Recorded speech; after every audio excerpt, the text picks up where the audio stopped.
Praise the Lord. இன்னைக்கு ஏசப்பா உங்கள பார்த்து சொல்ற வார்த்தை என்ன அப்படின்னா, ஆண்டவரே நீர் நல்லவரும், மன்னிக்கிறவரும், உம்மை நோக்கி கூப்பிடுகிற யாவர் மேலும் கிருபை மிகுந்தவருமாய் இருக்கிறீர். ஆமீன்.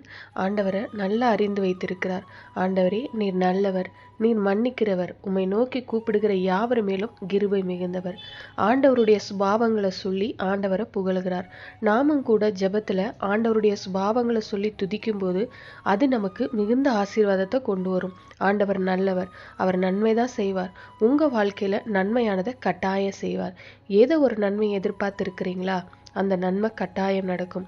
ஏன் அப்படின்னு சொன்னா அவர் நல்லவர். அது மாத்திரமல்ல, மன்னிக்கிறவர். ஏதோ தப்பு பண்ணிட்டோம், திடீர்னு கோபம் வந்துடுது, எரிச்சல் வந்துடுது, ஒரு பாவத்தை செய்துட்டோம், மனசாட்சி பாதிக்குது, நான் ஆண்டவரோட பிள்ளையா இருந்தும் தப்பு பண்ணிட்டேன்னு சொல்லி நாம வாழ்கிற இந்த உலகம் பாவம் நிறைந்த உலகம். அதனால இந்த பாவக்கரைகள் அப்பப்ப வந்து நம்ம மேல படியத்தான் செய்யும். அதை தவிர்க்கவே முடியாது. பாவத்தின் வல்லமையை நாம மேற்கொள்ளவும் முடியாது. திடீர்னு கோபப்பட்டுருவோம், திடீர்னு சிந்தனையில ஒரு தவறான எண்ணம் வந்துடும், திடீர்னு ஒரு மிஸ்டேக் பண்ணிடுவோம். உடனே ஆண்டவர் நம்மளை அப்படியே புறம்பெல்லாம் தள்ளிட மாட்டார். அவர் மன்னிக்கிறவர். அப்போ ஆண்டவர் வந்து மன்னிக்கிற தெய்வம். தினமும் நம்ம மன்னிக்கிறதுனால தான் நாம வந்து இப்பவும் உயிரோடவும் இருக்கிறோம், சந்தோஷமாவும் இருக்கிறோம். ஆனா எப்பவுமே தப்பு பண்ணி மன்னிப்பு கேட்டுக்கொண்டே இருக்கணும்னு நினைக்க கூடாது. மாறணும். அவர் மன்னிக்கிறவர். அப்புறம் அவரை நோக்கி கூப்பிடுகிறவர்களுக்கு மிகுந்த இரக்கம் செய்வாராம்.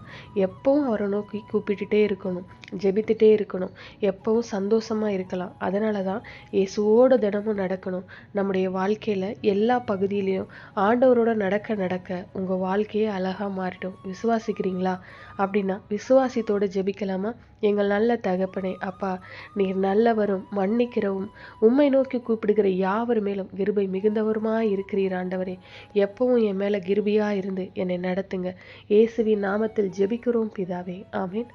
God bless you.